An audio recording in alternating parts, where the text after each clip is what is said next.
beautiful, and today ay germinate ulit tayo, pero hindi ako gagamit ng yung may takip. Ano ba kasing tawag sa ganun? So ayun, gumupit lang ako ng ganito. Ayan, hindi ako marunong magsukat. Anong sukat nito? Anong height nito?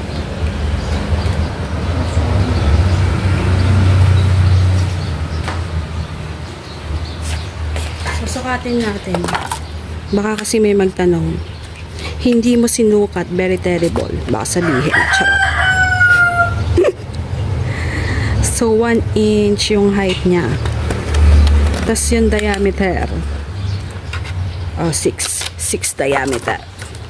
6 inches yung diameter. Ayun. Tapos, dinagdagan ko ng Classman yung Soilmix. Ito lang yung natira dun sa ginamit natin na pang germinate.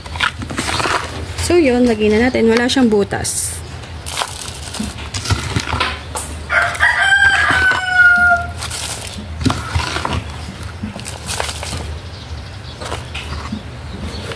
So, yung iba, ang ginagamit lang nila is just simple Classman. Wala nang mixture.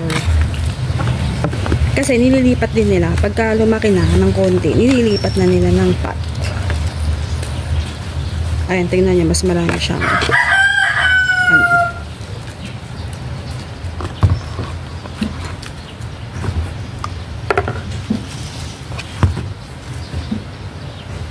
ano to? Baka etchas to ng kambing. Arot. Tapos dadagdagan ko to ng vermiculite.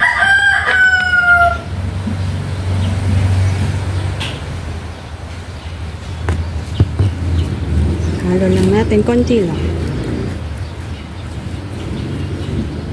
So again, dapat malinis yung gagamitin nyo na soil. Kailangan hindi yan nabubuhayan ng mga pathogen. So yung iba nga, mina-microwave. Yung iba, pinababad sa araw.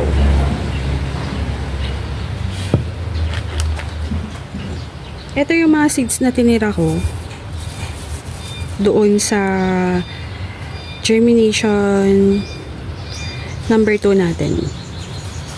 Ayan. So, ano lang natin.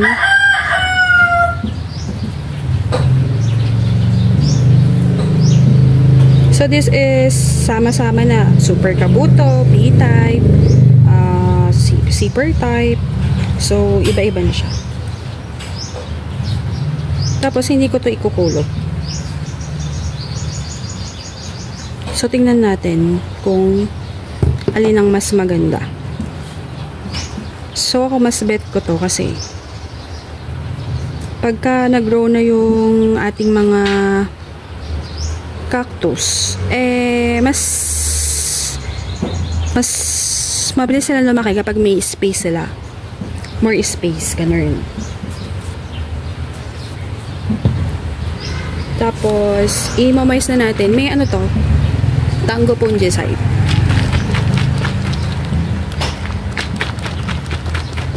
Ayan. So, kapag nag-prepare kayo ng fungicide or even insecticide, good for 24 hours lang sila. Nagle-lessen na effectivity kapag tumagal ng tumagal.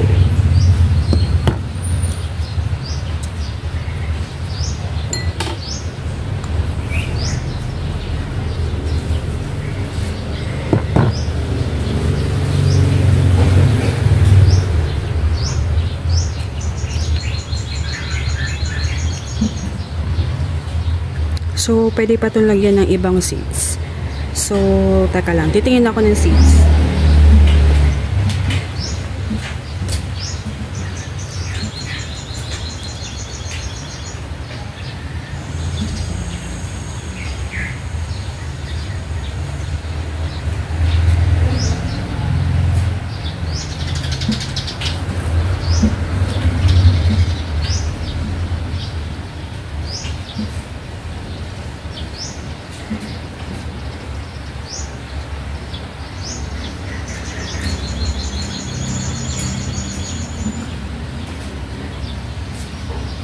So, nakakuha ako ng Nodum Tech tsaka Asteria.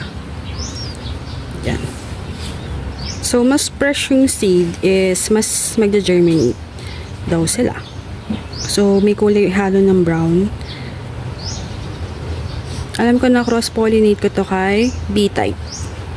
So, let's see. Ito nodum. So, halo-halo na sila.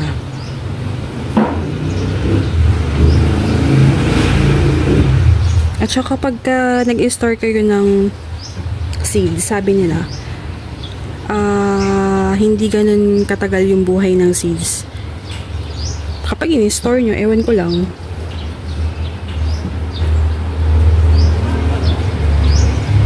So, ayan.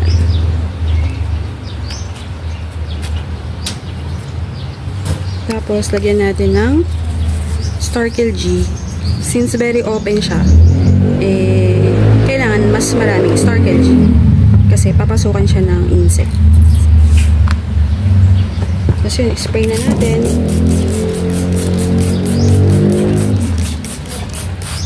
Tapos lagi nyo lang itong imo-moist. Kapag nada-dry out na yung soil nyo, moist nyo lang siya ng moist. Sprayan nyo lang siya. I-mix nyo lang siya. So, dati gumawa ako ng ganito, nilipad nga. Nilipad nga yung ginawa ko. Pero, nabuhay sila. Wala na akong picture. Nahanap ko. Di ko na makita. Pero, nabuhay sila. Yun lang. Namatay din. Kasi nilipad.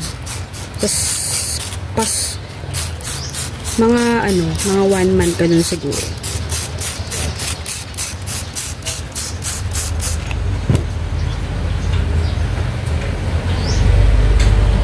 So, yun. Ganun lang kasimple. Lagi nyo lang siyang i-moist kapag kailangan. So, update na lang tayo sa susunod. And thank you for watching at everything nice at Mitch Succulent Love. This is your nurse Pantito saying, God bless po at lagi mag-ingat.